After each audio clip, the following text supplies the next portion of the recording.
salam sejahtera untuk kita semua. Asal-usul nama kota Tarutung yang disusun oleh saya Rosiana Sitompul dari Prodi Pendidikan Sejarah.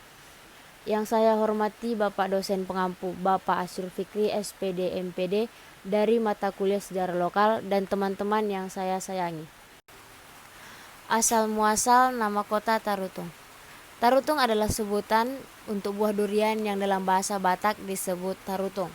Jadi, nama kota Tarutung sebagai sebutan untuk nama ibu kota dari Kabupaten Tapanuli Utara yang dapat disebut sebagai kota durian.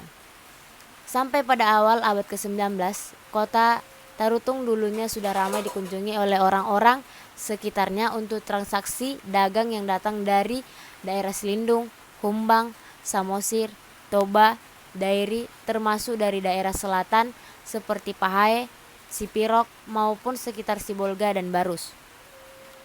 Pada awalnya, transaksi perdagangan tradisional ini dilakukan di sebuah lokasi perkampungan yang berpusat di bawah sebuah pohon beringin rindang yang disebut Onan Sitaru atau Pasar Barter di perkampungan Said Nihuta sekarang ini. Konon kabarnya pohon beringin tersebut masih tumbuh dan berusia sekitar 200 tahun sampai sekarang ini. Perdagangan pada masa itu masih dominan menggunakan sistem barter, yaitu pertukaran barang antar sesama pedagang.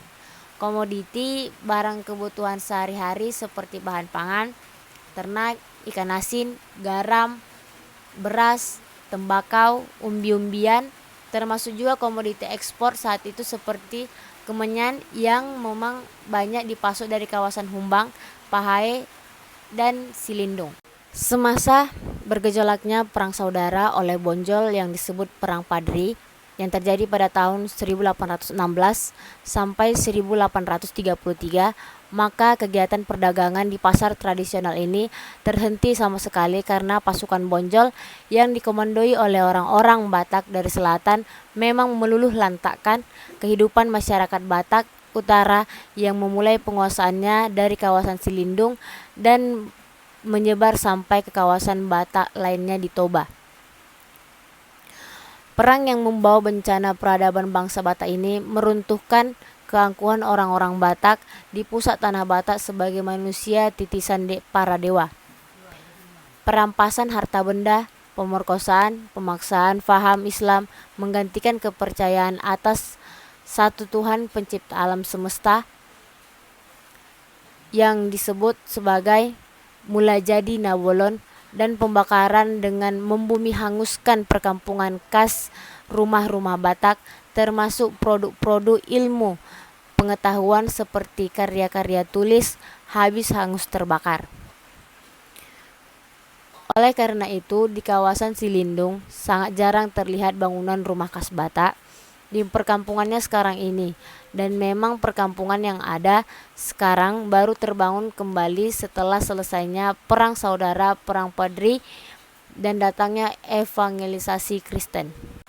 Hengkangnya pasukan Padri dari Silindung bukan semata-mata karena balasan penyerangan oleh raja-raja Silindung, akan tetapi mereka memang hengkang dengan sendiri karena mereka banyak yang mati tanpa diketahui sebab-musababnya. Mereka beranggapan sudah menerima kutukan telah berkhianat kepada leluhurnya, sehingga mereka pun menyelamatkan diri dari kematian misterius dalam jumlah besar para serdadunya pada saat itu. Sekembalinya pasukan Padri keluar dari Silindung, maka daerah Silindung layaknya seperti kawasan hantu yang tak berpenghuni. Lambat laun, penduduk turun dari gunung-gunung untuk membuka kembali perkampungan di atas puing-puing kehancuran atau membuka perkampungan baru. Sejalan dengan bertambahnya waktu, maka keramaian penduduk membangkitkan kembali semangat hidup masyarakat untuk melakukan kegiatannya. Namun pada saat yang bersamaan tanah Batak dikuasai oleh tentara Belanda, terutama setelah penyerahan Sumatera Barat oleh penguasaan Inggris kepada pemerintah kolonial Belanda. Maka Belanda pun menjejakkan kakinya di Silindung dan mendirikan markasnya persis di pusat kota Tarutung sekarang yang disebut Tangsi. Sejalan dengan berkembangnya waktu, maka evangelisasi Kristen mulai terbuka yang dilakukan oleh I.L. Nommensen di tahun 1864. I.L. Nommensen merasa aman melakukan tugasnya oleh karena di Silindung memang hampir tidak ada berlawanan masyarakat terhadap penjajahan Belanda sejak mereka langsung menggantikan penguasaan Paderi. Kalau sebelumnya para evangelis Kristen merasa sangat ngeri untuk masuk ke tanah Batak Utara karena adanya anggapan kanibalisme sebagaimana jauh ratusan tahun sebelumnya banyak diceritakan oleh petualang Eropa bahwa bangsa Batak adalah bangsa kanibal. Maka amanlah I.L. Nommensen secara leluasa menjalankan misinya dalam situasi yang disebut blessing in the disguise, karunia tersembunyi. Walaupun dalam kejadian di mana I.L. Nommensen sempat pula diikat di pohon beringin yang disebutkan di atas dan nyaris dibunuh oleh orang-orang Batak yang merasa peradabannya sudah tercemar akibat kedatangan bangsa kulit putih yang orang Batak bilang si botar mata. Perdagangan tradisional yang dulunya sudah berkembang di Onan Sitaru Said Nihuta mulai menampakkan kesibukannya. Namun tempatnya sudah berganti menjadi di bawah kawasan Tangsi yang dikuasai Belanda dan di sekitar itu berdiri perkampungan yang disebut Huta Toruan. Para pedagang melakukan kegiatan yang berdagang di dekat Tangsi yang tentu saja menguntungkan para militer Belanda dan keluarganya yang tinggal di Tangsi tersebut. Kawasan itu menjadi resmi sebagai tempat perdagangan dan Belanda menanam pohon pertanda yaitu pohon durian yang orang Batak menyebutnya tarutung di tahun 1877.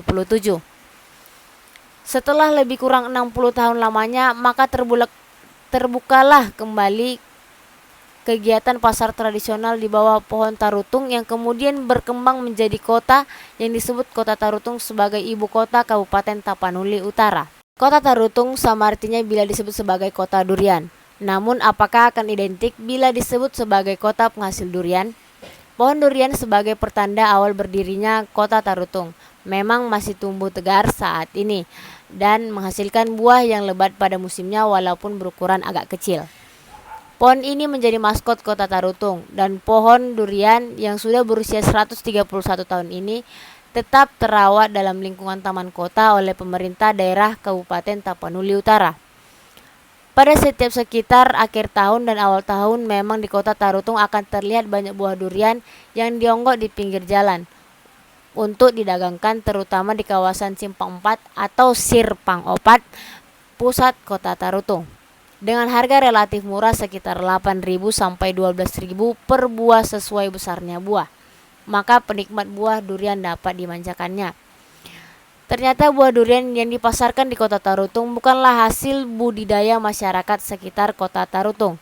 Namun buah durian yang dipasarkan berasal dari daerah Pahae, kawasan berjarak sekitar 20-40 km dari Kota Tarutung. Sekianlah asal muasal penamaan Kota Tarutung sebagai kota durian yang tidak menghasilkan buah durian sebagai komoditi perekonomian masyarakat Tarutung, di mana Kota Tarutung namanya bukan berasal dari komoditi daerah tersebut, melainkan nama pohon yang diberikan oleh orang Belanda pada zaman itu.